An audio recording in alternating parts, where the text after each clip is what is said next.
बिस्मिल्लाहिर्रहमानिर्रहीम। अस्सलाम वालेकुम स्टूडेंट्स। क्लास 9 केमिस्ट्री की बुक है हमारा चैप्टर नंबर 7 इलेक्ट्रोकेमिस्ट्री जो है वो टू बी कंटिन्यू था। उसका जो है section C detail question answers हम करेंगे। इसमें क्वेश्चन नंबर 1 है describe the dry cell with diagram. ठीक है, तो ये आपकी जो है ड्राई सेल की डायग्राम और ड्राई सेल के बारे में जो है ये मौजूद है आपकी बुक में पेज नंबर 150 पर। Dry cell, it is also known as a Lagrange cell. It is a type of primary cell which produce electricity using redox reaction between their chemical substances placed in it. It uses zinc as anode, manganese dioxide as cathode, and aqueous ammonium chloride or zinc chloride as a electrolyte. The cell diagram is cell, आपने ये नहीं लिखना cell diagram के बारे में। Diagram चूँकि बनानी है तो वो आप अलग से ही बनाएंगे। हमें जो थ्योरी लिखनी है वो लिख रहे हैं। A copper cap is fixed on the top of the carbon rod for conduction of electricity. फिर नेक्स्ट पेज पे है zinc and graphite are then connected by a metal wire as a result following chemical reaction take place. Reaction at anode जो है zinc +2 electron बताए गए हैं उसमें। और उसके बाद रिएक्शन एट कैथोड जो है ये पूरी इक्वेशन लिखी हुई है, इसको आपने लिखना है। It produces a potential of 1.5 volt. यहाँ तक इसका क्वेश्चन नंबर 1 का जो है ड्राई सेल का आंसर है। उसके बाद नेक्स्ट क्वेश्चन है what is battery, how lead storage battery works.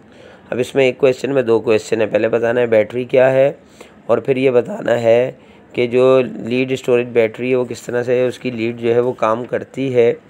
तो बैटरी का पहले हम देखेंगे, आपके बुक में है पेज नंबर उसी में 151 में ही है, ये नीचे ही उसके लीड स्टोरेज बैटरी। अच्छा जी, अब इसमें देखें जो फर्स्ट लाइन है, अब battery is a device which produces electricity through electrochemical reaction. तो ये बैटरी की डेफिनेशन हो गई। ठीक है, अब वो काम कैसे करती है lead storage battery. Lead storage battery is an example of secondary cell in which chemical change can be reverse. It has several voltaic cells connected in series.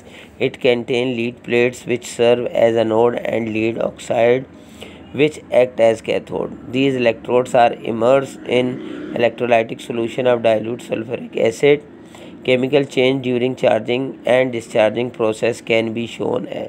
अच्छा, अब जो है आप इसमें जो है ये इक्वेशन दिखा सकते हैं। अगर डायग्राम पूछें तो नीचे आप डायग्राम भी बनाएंगे। ठीक है, और अगर नहीं तो फिर आप जो है ये सिर्फ जो इक्वेशन है डिस्चार्ज और चार्ज की वो आप बनाकर दिखा देंगे। अच्छा जी, उसके बाद क्वेश्चन नंबर 3 जो है हमारा वो है explain process of electrolysis in electrolytic cell. ये हम शॉर्ट में भी 3 कर चुके हैं, लेकिन चूँकि वो शॉर्ट था उसका भी क्वेश्चन नंबर 3 था, ये भी क्वेश्चन नंबर 3 है। अब इसको हम पूरा करेंगे। Electrolytic cell and electrolysis. The electrolysis involve redox reaction and carried out in electrolytic cell. In electrolysis current passes through an electrolyte. Due to this migration of positive and negative ions toward cathode and anode takes place. As a result, ions are discharged and their respective electrodes. The type of cell which uses electricity for a non-spontaneous reaction to occur is called electrolytic cell. An electrolytic cell consists of electrolyte in a vessels, electrodes and a battery. ठीक है, अच्छा अब sketch अगर हमें क्योंकि short में तो बनाना था, इसमें नहीं बनाना तो हम ये लाइन नहीं लिखेंगे। उसके नीचे फिर लिखेंगे the figure show that electrons from battery enter through cathode and which positive ion are reduce. अब चूँकि हम अगर इसमें डायग्राम नहीं बनाएंगे तो फिर हम डायग्राम को जो है एक्सप्लेन भी नहीं कर सकते। हम फिर लास्ट में जो है जो इक्वेशन है एट कैथोड और एट एनोड, कैथोड में रिडक्शन गेन ऑफ इलेक्ट्रॉन्स और ऑक्सीडेशन लॉस ऑफ इलेक्ट्रॉन्स है, ये हम इसमें जो है वो लिख देंगे। ठीक है, तो ये हमारा जो आंसर है ये हमारा यहाँ पे कंप्लीट हो जाएगा क्वेश्चन नंबर 3 का आंसर। उसके बाद क्वेश्चन नंबर 4 है what is alloy, explain it's classification with example. अब हमें ये बताना है कि एलॉय क्या है और उसकी जो क्लासिफिकेशन है वो हम बताएंगे। तो देखें, ये आपका पेज नंबर 151 पर ही है, एलॉय फॉर्मेशन। ठीक है, alloy is the mixture of metal with metal और मेटल विद नॉन मेटल, यानी ये जो है मेटल से मेटल के भी मिक्सचर को कहते हैं या मेटल विद नॉन मेटल होता है। There are about 7000 alloy which are use for different purposes in the world. ठीक है, फिर हम उसके अब एग्जांपल देंगे, ब्रास इज एन एलॉय। बहरहाल हम यहाँ पे सिर्फ अगर इसकी फॉर्म यानी उसकी डेफिनेशन एलॉय की बता दें तो हमें इसकी क्लासिफिकेशन बतानी है। हम एग्जांपल और इसमें नहीं जाएंगे, हम नेक्स्ट पेज पर आएंगे 152 पे। यहाँ नेम ऑफ एलॉय कंपोनेंट्स दिए हुए हैं, ये इसकी क्लासिफिकेशन ही समझ लें आप, ये हैं और यही आपने लिखनी है। Some important alloys are summarised below. ठीक है, तो इसमें आप जो है उस चीज़ को आप लिख सकते हैं कि जैसे बेल मेटल दिया हुआ है, ब्रास, ब्रॉन्ज, मोनल, रोलियम, सोल्डर, एलिनिको, एमलगैम, ये सब जो है आपको लाइन से दिए हैं और इसके कंपोनेंट्स दिए हुए हैं। ठीक है, तो ये आंसर आप यहाँ से लिखकर इसको कंप्लीट कर लेंगे। उसके बाद जो है क्वेश्चन नंबर 5 है, what is rusting, how it can be prevented. देखें, रस्ट जो है वो अमूमन आयरन से रिलेटेड होता है, जंग को बोलते हैं रस्ट। ठीक है, पेज नंबर 153 में है। तो यहाँ देखें रस्टिंग ऑफ आयरन दिया हुआ है, लेकिन जो प्रिवेंशन है आप उसको रस्टिंग कहें या कोरिजन कहें, ये दोनों चीज़ें दी हुई हैं। देखें, फर्स्ट है हेडिंग है कोरिजन एंड इट्स प्रिवेंशन। ठीक है, कोरिजन भी जो है वो यही चीज़ है, मैं पढ़ के बता दूं। Metals react with oxygen in presence of moisture. Moisturising जो होती है, मॉइस्चर यानी जब हवा और यानी ऑक्सीजन और नमी, ये जो है किसी भी मेटल के साथ जब रिएक्ट करती है तो ये can form harmful metal oxide. तो ये फिर मेटल ऑक्साइड जो ख़तरनाक होती है वो बना देती है। These metal oxide layer and pores and expose metal for further reaction with oxygen to form harmful metal oxide it is called corrosion of metal. अब यही काम रस्टिंग में भी होता है, लेकिन हम उसको, चूँकि उसमें रस्टिंग ऑफ आयरन तो नहीं लिखा, रस्टिंग लिखा है, लेकिन जो प्रिवेंशन है वो कोरिजन की है, उसमें रस्टिंग भी वही आती है चीज़। तो अगर आप रस्टिंग का लिखना चाह रहे हैं तो एक लाइन नीचे से लिख लेंगे कोरिजन ऑफ आयरन, यानी जो आयरन के लिए, वो तो सब मेटल्स के लिए, तो रस्टिंग आयरन पर आती है। तो corrosion of iron is an electrochemical process, iron undergoes redox reaction in presence of air और water to form iron oxide called rusting of iron. ये इसकी डेफिनेशन है। लेकिन जो प्रिवेंशन है वो नीचे आप देखें तो प्रिवेंशन फ्रॉम कोरिजन, आप इसको रस्टिंग कर दें अगर रस्टिंग पूछा गया है तो। ठीक है, ये कर सकते हैं। तो उसमें जो है पहला, all metal can be prevented from corrosion by following methods. तो आप रस्टिंग में पूछा गया तो जहाँ जहाँ कोरिजन आए वहाँ आप रस्टिंग लिख दें। पहले आप एलॉइंग का लिखेंगे इसी तरह पूरी हेडिंग के साथ। फिर सेकंड है मेटलिक कोटिंग जो है वो भी इसकी जो है प्रिवेंशन में आता है।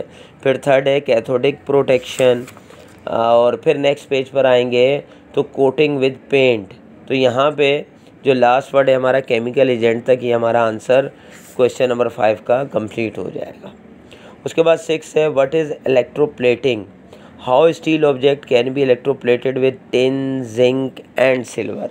तीनों के साथ बताना है। पहले हमें बताना है इलेक्ट्रोप्लेटिंग क्या है। तो पेज नंबर 154 में ही नीचे देखें, electroplating on steel, the process of deposition of metal at the surface of other metal through electrolysis is called electroplating. ठीक है, ये हमने डेफिनेशन लिखी।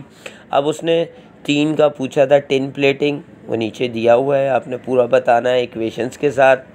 फिर उन्होंने पूछा जिंक प्लेटिंग, तो जिंक प्लेटिंग भी नेक्स्ट पेज पर 155 में दिया हुआ है इक्वेशन के साथ। उसके बाद है थर्ड इलेक्ट्रोप्लेटिंग ऑफ सिल्वर, क्योंकि तीनों चीज़ों का बताना था तो फिर ये आप सिल्वर का भी इसी तरह बताएंगे और इसकी इक्वेशंस दी हुई हैं। ठीक है, तो इन 3 के बारे में पूछा गया तो आप इन 3 के बारे में इन पेजेस पर से आप इनको आंसर लिख लेंगे। उसके बाद क्वेश्चन नंबर 7 है state and explain फ्राडे first and second law of electrolysis. तो अब जो फ्राडे का कानून है फर्स्ट एंड सेकंड लॉ, वो पेज नंबर 149 पर है। तो फ्राडेज लॉ ऑफ इलेक्ट्रोलाइसिस में पहला हमें डायरेक्ट जो है फर्स्ट लॉ और सेकंड लॉ लिखने का कहा गया है, तो हम लॉ नहीं पढ़ेंगे फ्राडे का, बल्कि हम फर्स्ट और सेकंड लॉ को ही एक्सप्लेन करेंगे। तो फ्राडे का फर्स्ट लॉ ऑफ इलेक्ट्रोलाइसिस है, it state that amount of any substance that is deposited और liberated at an electrode during electrolysis is directly proportional to the quantity of electricity passed through the electrolyte। तो ये जो है W alpha A multiply by T, W is equal to Z A T, ये equation आप इसी तरह first law of electrolysis को जिस तरह से डिस्क्राइब किया गया है, या पूरा इसको इसी तरह से इक्वेशंस लिखेंगे। फिर लास्ट में electrochemical equivalent is the weight of the substance collect at the electrodes when one coulomb of electric charge is pass through the electrolyte. फिर second law of electrolysis, the amount of different substances deposited और liberated due to passage of same quantity of current through different electrolysis are proportional to their chemical equivalent masses. फिर next page पे आप देखें, इसका for an element जो है इसकी equation दी हुई है, equivalent mass is equal to atomic weight divided by valency, इसका फार्मूला है, ये हम शॉर्ट में कर चुके हैं MCQs में भी। तो ये आप इसको लिखेंगे, और क्वांटिटी ऑफ चार वन जो Faraday is equal to 96,500 coulombs. यहाँ तक इस आंसर को आप कंप्लीट कर लेंगे। एग्जांपल्स नहीं मांगी थी, तो हम एग्जांपल्स जो हैं वो आगे नहीं लिखेंगे, बस यहीं तक हम सेकंड जो फ्राडे लॉ है उसको कंप्लीट कर देंगे, तो हमारे 7 क्वेश्चन जो है आंसर ये कंप्लीट हो जाएंगे। तो आई होप कि ये वीडियो मतलब आपको समझ आ जाएगी। अगर कोई चीज़ समझ में ना आए, कोई चीज़ मिसिंग हो, तो आप मुझसे कमेंट्स में रब्ता कर सकते हैं। इंशाल्लाह नेक्स्ट वीडियो में मिलेंगे, जब तक के लिए